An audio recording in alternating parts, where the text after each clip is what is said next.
अब देखिए question number 8। Question number 8 मुझे क्या कह रहा है, let A and B be independent images with A equals to 0.3, P B equals to 0.4। चार चीजें फाइंड करनी है। पहला तो है पी ए इंटरसेक्शन बी। हाँ तो उदित जी कैसे फाइंड होगा A intersection B? P A dot P B. तो वैसे तो आप कर सकते हैं, लेकिन आगे इसका यूज होगा तो मैं हाथों हाथ निकाल भी देता हूँ। 0.3 और 0.4 कितना आएगा? 1.2। बिल्कुल गलत, किसी ने तो पूछा 0.12। हाँ 0.12। 4 3 12। जिसे नहीं आता वो देख लो, एक प्लेस के बाद डेसिमल या एक प्लेस के बाद डेसिमल या, यानी डेसिमल दो प्लेस के बाद आएगा तो 1 2। कोई बात नहीं, शर्माने की बात नहीं, बहुत कॉमन मिस्टेक है, करते हैं बच्चे। नेक्स्ट है second, probability of A union B. तो ये आ जाएगा P A plus P B minus P A intersection B. P A है 0.3, पी बी है 0.4 माइनस 0.12। सब्ट्रैक्शन करेंगे 0.7 माइनस 0.12। हाँ आप बताएं इनका सब्ट्रैक्शन क्या आएगा? 0.58। अरे वाह, टाइगर अभी जिंदा है। 0.58। तो भी सोच रहा था सर ने तो मजाक ही लेनी शुरू कर दी। तो अब इसके बाद third part P A upon B. तो मेरे ख्याल से अब आप कर लेंगे इसको, पी ए अपॉन बी के लिए P A intersection B upon P B. A intersection भी हम निकाल चुके, पी बी निकाल लेंगे। फोर्थ है P B upon A P A intersection B upon P A. निकल जाएगा, कोई प्रॉब्लम की बात नहीं। तो अब आ जाओ फिर नेक्स्ट क्वेश्चन पे। हाँ जी, तो क्वेश्चन नंबर 9 है हमारा। क्वेश्चन नंबर 9 हमें क्या कह रहा है, A and B are two events such that PA equals to 1/4। PA है 1/4, PB equals to 1/2, PA intersection B equals to 1/8। Find करना है P not A not B, not A not B। तो not A याद आ गया not के लिए, not a, अरे 1 कहाँ, ये छोटा सा लगता है, not A and not be. And का मतलब intersection, not A and not be, ये मुझे फाइंड करना है। ठीक है, greater not A and not be. Navneet Satyam active हो जाओ, चलो बताओ इसको कैसे सॉल्व कर सकते हैं? हाँ सर 1 माइनस पी नोट ए निकालेंगे, फिर 1 माइनस पी नोट बी निकालेंगे। अरे इसे भी तो तेरे से पूछा नहीं मैंने, बताओ जरा, भूल गए क्या? डी मॉर्गन्स लॉ मैंने 12th क्लास में भी पढ़ाया था क्या? एक आध जगह आया था छोटा मोटा। बिल्कुल सही बोला, शर्मा क्यों रहा है? जब सही बोल रहा हो तो शर्माया मत कर। देखो डी मॉर्गन्स लॉ का यूज करेंगे, D Morgan's law. D Morgan's law क्या कहता है? देखो अगर तुम्हें याद हो तो इसे याद करने का एक छोटा सा मैंने बताया था, दोनों के ऊपर ट्रांसपोज है ना बेटा? तो बीच वाला साइन क्या कर देंगे, चेंज, और ये लगा देंगे बाहर। याद आया नहीं आया? अब आप कहोगे सर ये कहाँ चला है, ए यूनियन बी। तो पहले तो ये ए यूनियन बी का भी ट्रांसपोज है, यानी A union B not B है हमारे पास में। पहले तो मैं इसे ए यूनियन बी का जुगाड़ करूँ, अच्छा इसमें प्रोबेबिलिटी भी लगा दूँ। अब probability of A union B, पहले तो ए यूनियन बी का नहीं पता, तो ए यूनियन बी निकालना है। Probability of A union B is equal to probability of A plus probability of B minus probability of A union B. ठीक है, ए यूनियन बी को देखो, पी ए कितना है 1/4, पी बी कितना है 1/2, ए इंटरसेक्शन बी कितना है 1/8, पी ए यूनियन बी। हाँ जी उदित जी, एलसीएम कितना आएगा? एक मिनट, देखो बच्चों को सब आता है लेकिन उनसे पूछो तो कंफ्यूज हो जाते हैं। सर 5/8 पूरा ही सॉल्व कर दिया, चलो देखते हैं भाई।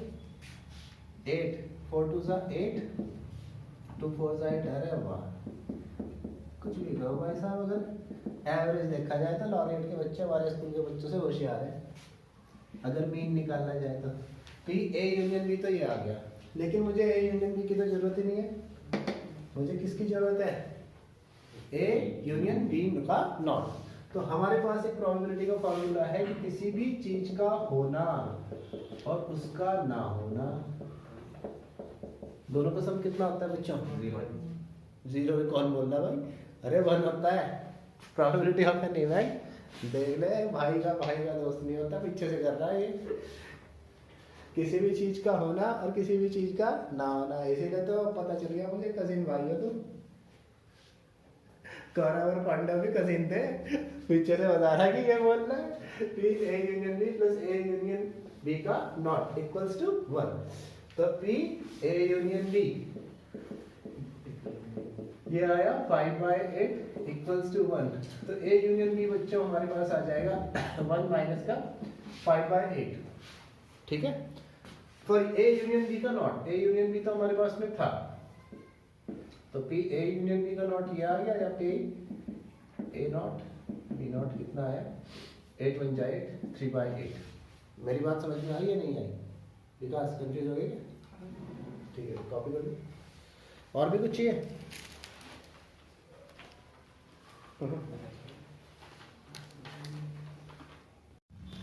इससे नेक्स्ट है क्वेश्चन नंबर 10। क्वेश्चन नंबर 10 ये है, events P A and B are such that P A equals to 1/2, P B equals to 7/2, P not A not B, not A और नॉट बी है। देखो 10 क्वेश्चन मेरे पास। हाँ बेटा बताइए, पी नॉट ए नॉर, देखो पी नॉट ए और not B, इसको क्या लिखेंगे? और में यूनियन आ जाएगा। हाँ, not A union not B equals to कितना है? 1/4। ये कह रहा है state whether P A and P B are independent events और नॉट। इंडिपेंडेंट इवेंट्स और नॉट तो कैसे पता चल जाएगा? अगर वो उसकी प्रॉपर्टी को फॉलो करेंगे तो पता चल जाएगा, लेकिन हमें ये दिया हुआ है तो इसमें डी मॉर्गन्स लॉ अप्लाई कर देते हैं। Applying D Morgan's law, D Morgan's law apply करेंगे। ए नॉट बी नॉट का यूनियन इक्वल्स टू ग्रेटर, क्या बनेगा बेटा? ए इंटरसेक्शन बी और उसका नॉट बन जाएगा। तो इसका मतलब है probability of A intersection B का नॉट, ये कितना दिया मुझे? 1/4। अब किसी भी इवेंट के होने की प्रोबेबिलिटी और उसके ना होने की प्रोबेबिलिटी, दोनों का सम कितना होगा? 1 होने की प्रोबेबिलिटी है 1/4, उसके ना नहीं होने की तो दी नहीं है, ना होने की दी है 1/4 इक्वल्स टू 1।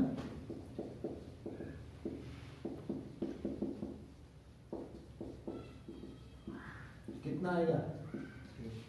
3/4। तो हमारे पास में probability of A intersection B है 3/4 और P A dot P B कितना दिया है? 1/2 इंटू 7/12 कितना हो गया? 7/24। दोनों आपस में इक्वल तो नहीं है। Now P A union intersection B equals to P A dot P B नहीं है, so the events are not independent. ठीक है बच्चों, इससे नेक्स्ट क्वेश्चन देखो भाई, क्वेश्चन नंबर 11।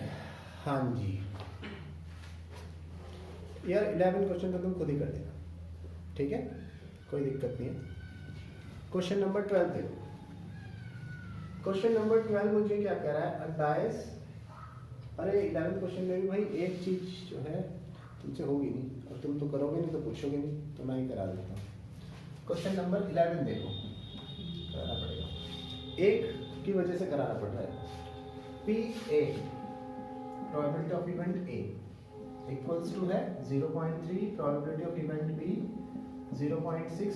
पहला मुझे फाइंड करना है इंडिपेंडेंट इवेंट्स है पी ए एंड बी, इसका मतलब मुझे निकालना है P A intersection B, A and B का ये मतलब हुआ है ना।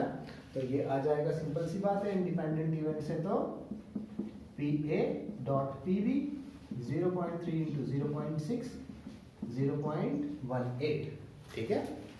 इसके बाद पी ए नॉट बी, इसकी वजह से मुझे बताना पड़ रहा है। देखो सेकंड वाला P A and not be,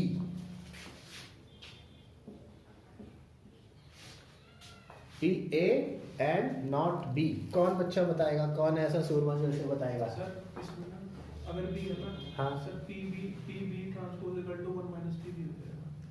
नहीं सर ऐसे लिखने में तो हो जाएगा। अरे वो मैच हो गया होगा आंसर तेरा, लेकिन ऐसे होगा नहीं। ये ऐसा क्वेश्चन मैं करवा चुका हूँ, लेकिन शायद 11th में करवाया था, 12th में भी आया ऐसे क्वेश्चन। चलो भाई, तो टाइम ना वेस्ट करते हैं, मैं ही बता देता हूँ, ठीक है। तो ये जो है बच्चों, ये आएगा P A minus P A intersection B. आप कहोगे कैसे? देखो इसमें ए के साथ किसका यूनियन है? ए तो चाहिए मुझे, और साथ में वो भी चाहिए जो बी, इसके साथ में कौन सा चाहिए? बी बिल्कुल नहीं, जो बी में नहीं है। तो ए में कुछ ऐसे होंगे जो बी में भी होंगे। अगर मान लो कोई एक सेट है ए इक्वल्स टू 1 2 3 4 और बी क्या है, मैंने लिखा 3 और 5, तो कोई ना कोई ऐसा एलिमेंट जरूर है जो बी में भी हो सकता है। मतलब ऐसा जरूरी नहीं है हर बार होना, पर ऐसा हो सकता है कि कोई ना कोई ऐसा एलिमेंट हो जो ए और बी में क्या हो, सेम। लेकिन मुझे किन किन का इंटरसेक्शन चाहिए? जो ए में हो, और ए में तो हो लेकिन बी में बिल्कुल ना हो। ए वाले तो होंगे ही, और बी में से भी वो लेने हैं, सॉरी, और दूसरे कौन से लेने हैं? जो ए में तो हो लेकिन बी में ना हो, क्योंकि कॉमन है ना। तो ये वाले जो है ए में तो होंगे, साथ साथ में बी में नहीं होंगे। तो इसका ये फॉर्मूला है, ठीक है। अब इससे हम बस निकालने को तो कुछ नहीं रहा। पी ए कितना है मेरे पास में? 0.3 माइनस 0.18, तो ये आ जाएगा 0.12। कितना आ जाएगा? 0.12। क्या हुआ, समझ में नहीं आया कुछ? अगर नहीं आया तो इसके फॉर्मूले से आप चेक कर सकते हो। चलो यहाँ पर देखो, कंफ्यूजन हो रहा है तो मुझे क्या निकालना है? P A union B transpose. तो पहले तो ए और बी में कॉमन देखो क्या क्या है। कॉमन क्या है? सिर्फ 3 है, लेकिन मुझे बी वाला चाहिए भी नहीं, तो वो क्या आ गया? 5 आया या नहीं आया? अगर हम यहाँ पे देखें तो पी ए माइनस का, पहले तो पी ए देख लो। ए वाले कौन कौन से हैं हमारे पास? 1 2 3 और 4, और उसमें से ए इंटरसेक्शन बी, तो ए इंटरसेक्शन बी में क्या है? सिर्फ 3, तो P A minus P B. अरे ये तो अलग आ गया, 1 2 4 आ गया। बराबर तो सही है ना? एक मिनट, आंसर मैच करना था इसका, आएगा तो वैसे यही है।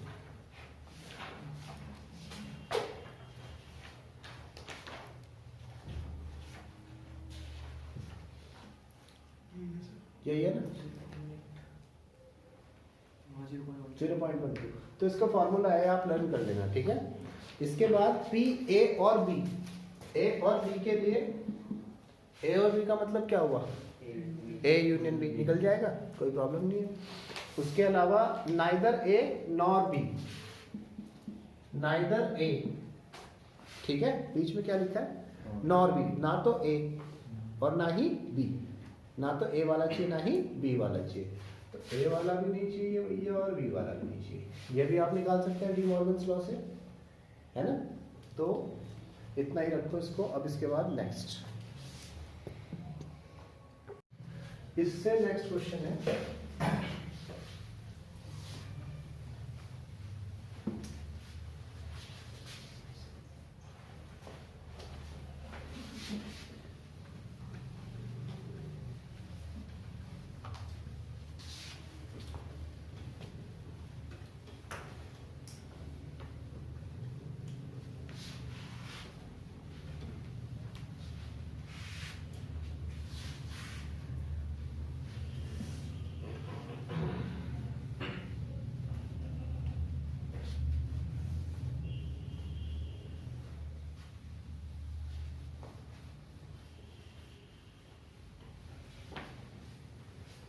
बच्चों इससे नेक्स्ट क्वेश्चन देखो। इससे नेक्स्ट क्वेश्चन है, a dice row toss thrice. एक डाइस कितनी बार टॉस हुई है? 3 बार टॉस हुई है। तो बच्चों जो 3 बार टॉस हुई है डाइस, तो टोटल रिजल्ट कितने हो गए? टोटल रिजल्ट्स कितने हो गए अगर एक डाइस 3 बार टॉस हुई है तो? 216। मैंने n की पावर n का फॉर्मूला बताया था आपको, तो टोटल रिजल्ट हो जाएंगे हमारे 216। अब ये क्या कह रहा है, find the probability of getting an odd number at least once. यह क्या कह रहा है कि कम से कम एक बार क्या आना चाहिए हमारा, ऑड नंबर आना चाहिए। तो देखो तीनों की तीनों इवेंट्स क्या है, म्यूचुअली इंडिपेंडेंट है, पहली बार, दूसरी बार या तीसरी बार। तो पहली बार ऑड नंबर आने की प्रोबेबिलिटी कितनी होगी?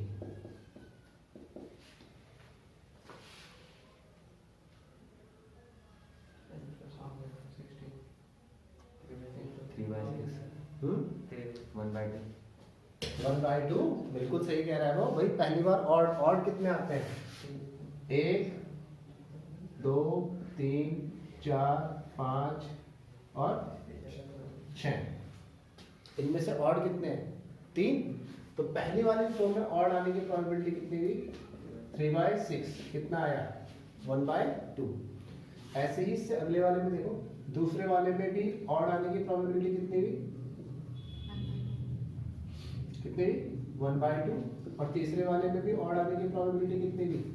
1/2। तो तीनों के तीनों में ऑड आने, या तीनों के तीनों में ऑड आने की छोड़, बल्कि मैं निकालता हूँ प्रोबेबिलिटी, उल्टा करता हूं, of getting an even number in first row. First row में एक इवन नंबर आने की प्रोबेबिलिटी कितनी होगी? ये भी यही होगी, क्योंकि इवन नंबर कितने हैं?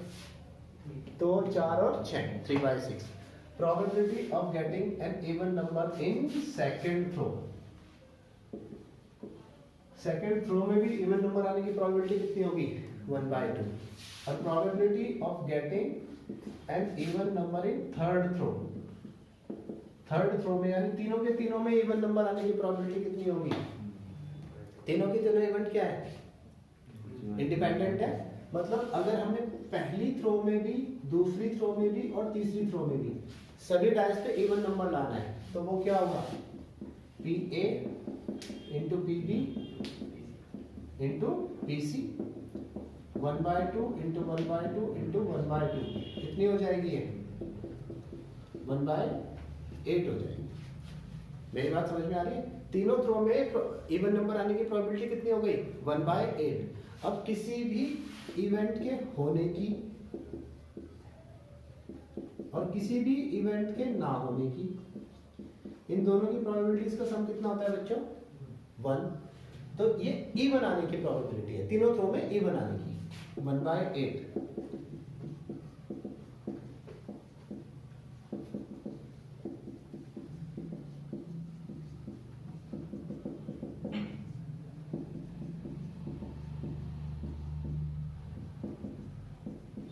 तो तीनों थ्रो में इवन नंबर ना आने की प्रोबेबिलिटी कितनी होगी?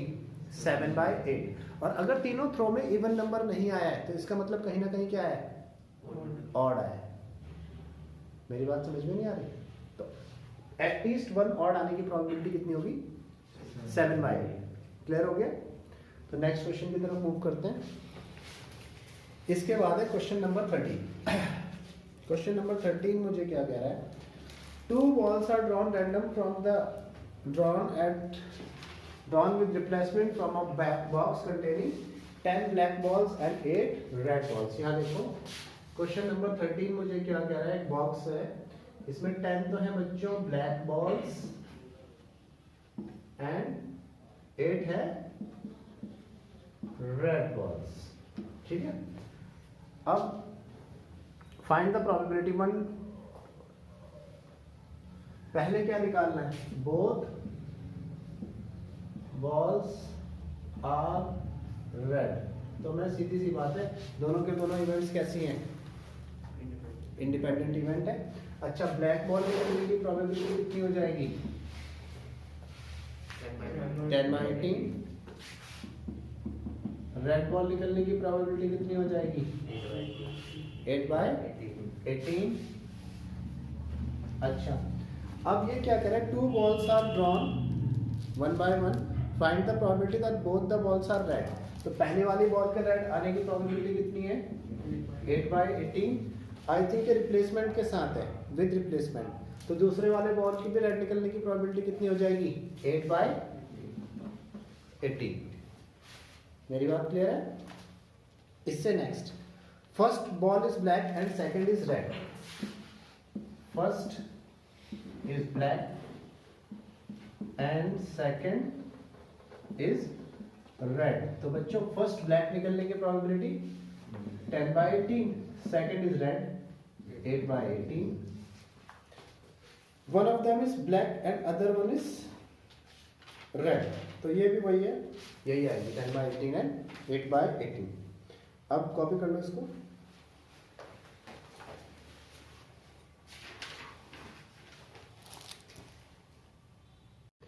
थर्ड क्या कह रहा है, one of them is black and another is red. देखो इसमें दो इवेंट्स हो सकती है, या तो पहले ब्लैक आए या पहले क्या आ जाए, रेड। समझ में नहीं आ रही मेरी बात भाई, जब आप बॉल उठाओगे पहले क्या आ सकती है, या तो ब्लैक आ सकती है या क्या आ सकती है, रेड। तो case 1, when first ball is red and second is black, तो इसमें पहली वाली रेड है तो वही वाली बात है 10/18, और दूसरी वाली क्या आई, ब्लैक 8/18। और दूसरा केस हमें क्या कह रहा है, when second ball is black, sorry, when first ball is black, जब पहले वाली बॉल क्या है, black, and second is red, फर्क उससे कुछ नहीं पड़ रहा, एंड सेकंड इज रेड, तो पहले वाली ब्लैक है तो 8/18 और सेकंड ब्लैक है तो 10/18। अब ये दोनों के दोनों इवेंट्स ना म्यूचुअली एक्सक्लूसिव नहीं है, मतलब या तो ये वाली इवेंट होगी या फिर ये वाली इवेंट होगी, इन दोनों में से इवेंट एक ही होगी। और जब इस तरह की, इसको म्यूचुअली एग्जॉस्टिव इवेंट कहते हैं, जब इस तरह की कंडीशन होती है तो बीच में साइन आता है प्लस का, बीच में क्या साइन आता है, प्लस। तो इसकी जो प्रोबेबिलिटी होगी PE इक्वल्स टू वो हो जाएगी 10 × 8/18 × 18 प्लस 8 × 10/18 × 18। तो ये आया 2 × 10 × 8/18 × 18। 2 से क्या 9, 2 4 ज़ा, यहाँ पे आया 9, इसका आंसर आएगा 40/9। और कट तो नहीं हो सकता, 40/9 = 80। तो इसको नहीं, एक मिनट, 40/91 नहीं आएगा ये, 40/91 तो उसका भी याद। अच्छा ठीक है, 40/91 कर दो।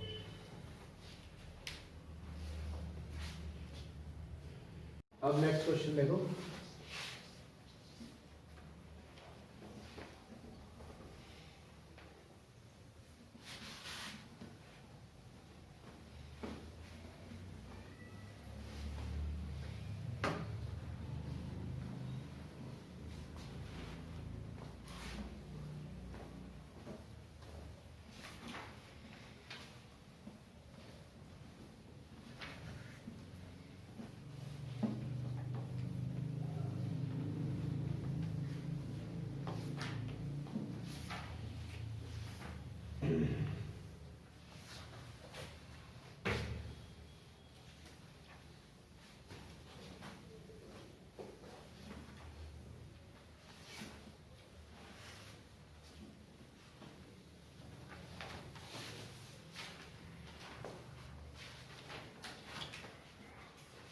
नेक्स्ट क्वेश्चन है question number 14. Probability of solving a specific problem independently by A and B. A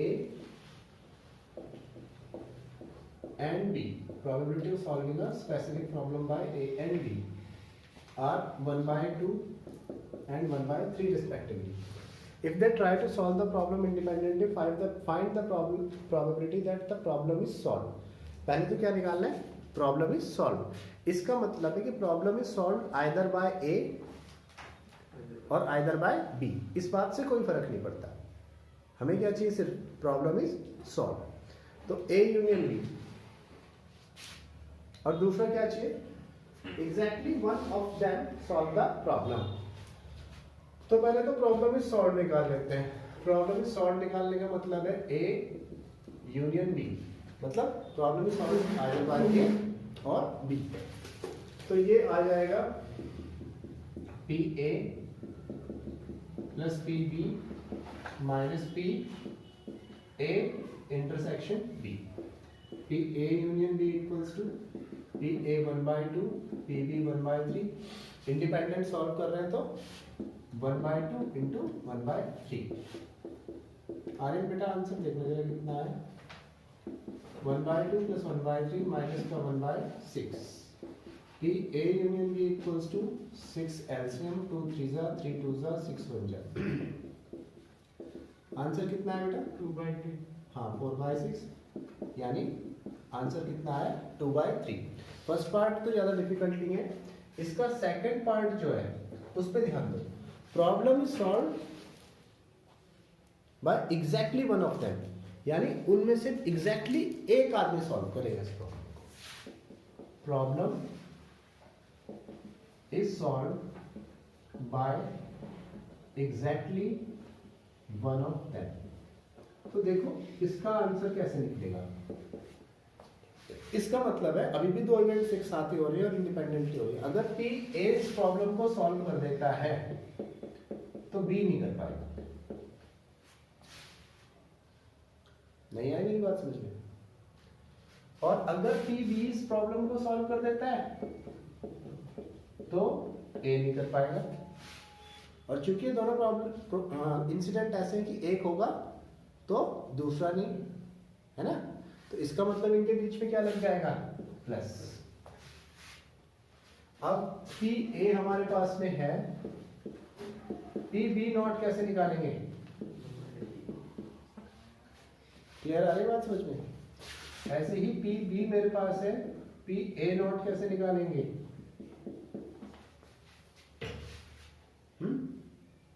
कर लोगे?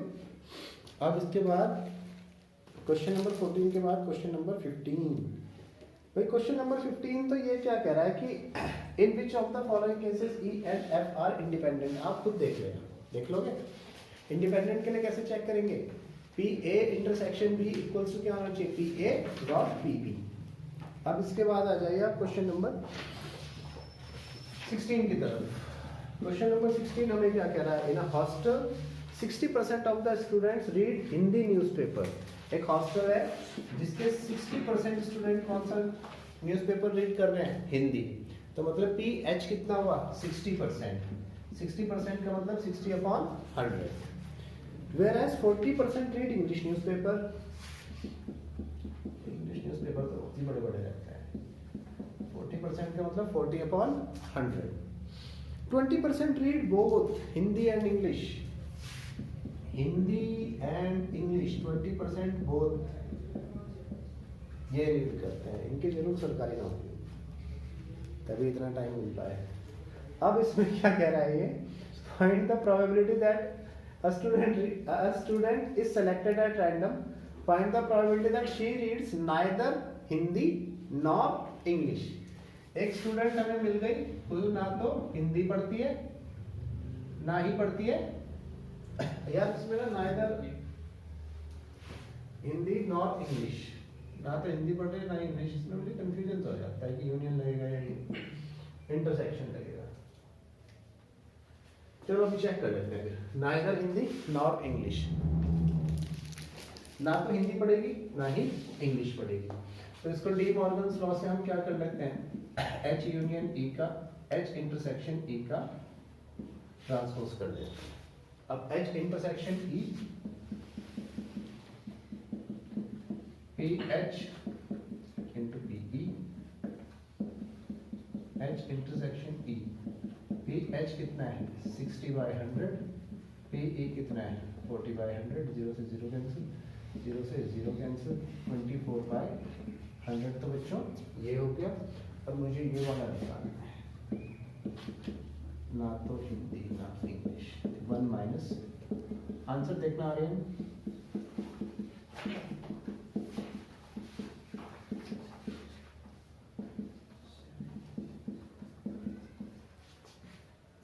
कितना है ये, फिर कौन सा निकालना है? फर्स्ट 1/5। 1/5, 1/5 तो इसका मतलब एंड निकलेगा भाई। तो नाइदर और नॉर में थोड़ा कंफ्यूजन हो जाता है, ना तो हिंदी ना ही इंग्लिश। भाई ये नाइदर का मतलब, नाइदर और नॉर का मतलब तो फिर ये है इंटरसेक्शन है, ठीक है। एक पहले क्वेश्चन में भी मैंने यूनियन बता दिया, उसे करेक्शन कर लेना। तो ये है find the probability that she reads neither Hindi nor English newspaper, ना तो हिंदी ना ही इंग्लिश, दोनों टाइप के न्यूज़पेपर नहीं पढ़ती। इसका मतलब है एच यूनियन ई का ट्रांसपोज। तो अब एच यूनियन ई निकालना है,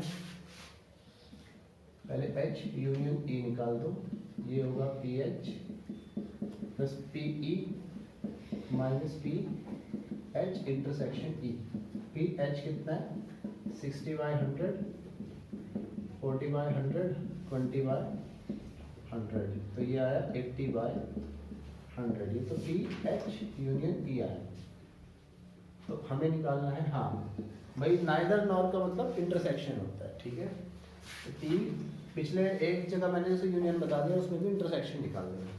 पी एच यूनियन ई का transpose equals to 1 minus P H union E, 1 minus 80/100 या 20/100, 1/5। सेकेंड वाला पार्ट क्या कह रहा है, if she reads newspaper, Hindi newspaper, if she reads Hindi newspaper. इस बार देखो कंडीशनल प्रोबेबिलिटी का क्वेश्चन आ गया। If she reads Hindi newspaper, ये दिया है हमें कि वो कौन सा न्यूज़पेपर रीड कर रही है, Hindi newspaper. Find the probability that she reads English newspaper. तो विकास बताओ जरा क्या निकालना है। If she reads Hindi newspaper, find the probability that she reads English newspaper.